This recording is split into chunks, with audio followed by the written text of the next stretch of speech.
বাংলার mixed herbs cooking চ্যানেলটিতে সবাইকে স্বাগত। আশা করি আপনারা সবাই ভালো আছেন, আমিও ভালো আছি। পাটিসাপটার দু ধরনের রেসিপি আজকে আপনাদের সাথে শেয়ার করব। আশা করি আপনাদের সবার ভালো লাগবে। এখানে আমি 200 সুজি আর 150 গ্রাম মতো ময়দা নিয়েছি, আর এরপর 3 চামচ চিনি দিয়েছি। তো চিনির পরিমাণটা যে যেরকম খান সেরকমই দেবেন। তা প্রথমে এটাকে ভালো করে মিশিয়ে নিচ্ছি, আর অল্প অল্প করে দুধ দিয়ে এই ব্যাটারটা বানিয়ে নেব। তো একটু পাতলাই বানাবো, কারণ 2 ঘন্টা এটাকে রেস্টে রাখবো, যাতে সুজির মধ্যে খুব ভালোভাবে দুধটা অ্যাবজর্ব করে যায়। এবং তারপরে আবার যতটা পরিমাণে দুধ লাগবে দিয়ে সেরকমভাবেই পাতলা করে আবার গুলে নেব। তো শীতকাল তো চলেই যাচ্ছে। ভিডিওটা আমি অনেক দিন আগেই তৈরি করেছি, কিন্তু বিভিন্ন কারণে আমার এটা আপলোড করা হয়নি। তো এরকমই দেখুন ব্যাটারটা বানিয়ে নিয়েছি। এবার 2 ঘন্টা আমি রেস্টে রাখছি।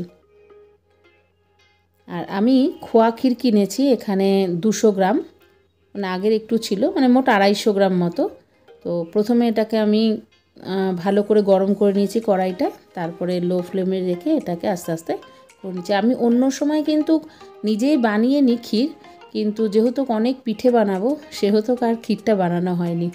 তো যা অনেকের এটা মনে হতে পারে যে এর মধ্যে একটুখানি দুধ দিতে পারি কিনা। হ্যাঁ, 2-1 চামচ দুধ দিয়ে এটাকে একটু পাতলা করেও নিয়ে, মানে পাতলা বলতে একটুখানি মিশিয়ে নিয়েও করা যেতে পারে। এবার 2 ঘন্টা হয়ে গেছে। আমি এবার দেখুন ব্যাটারটা বার করছি, কতটা পরিমাণে ঘন হয়ে গেছে, মানে এত করে কতটা অ্যাবজর্ব করেছে। আবারও অল্প একটু দুধ দিয়ে এটাকে পাতলা করে নিচ্ছি। এই যে এরকমই হবে ব্যাটারটা, এবং এটা একদম সঠিক মাপ।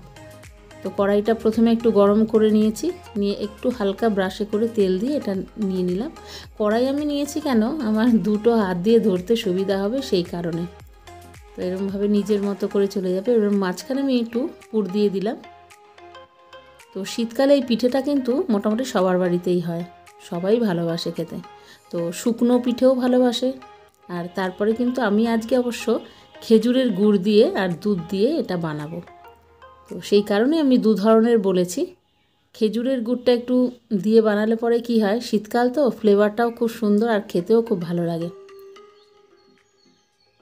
তো এইভাবে আমি একে একে কয়েকটা পিঠা আপনাদের সাথে শেয়ার করলাম। সবগুলো তো করা যাবে না, কারণ ভিডিও তো অনেক বড় হয়ে যাবে। তো সেই জন্য ননস্টিকের কড়াই বা প্যানে খুব তাড়াতাড়ি হয়। আগে তো আমরা এমনি কড়াইতেই বানাতাম, তখন একটু অসুবিধা হতো ঠিকই। তো এবার আমি দুধটা এখানে 1 লিটার নিয়েছি, ফ্যাট মিল্ক যেটা। তো সেটাকে এবার একটুখানি ভালো করে অনেকক্ষণ ধরেই ফুটিয়েছি, বেশ খানিকটা, কারণ না হলে দুধটা একটু পাতলা পাতলাই থাকবে।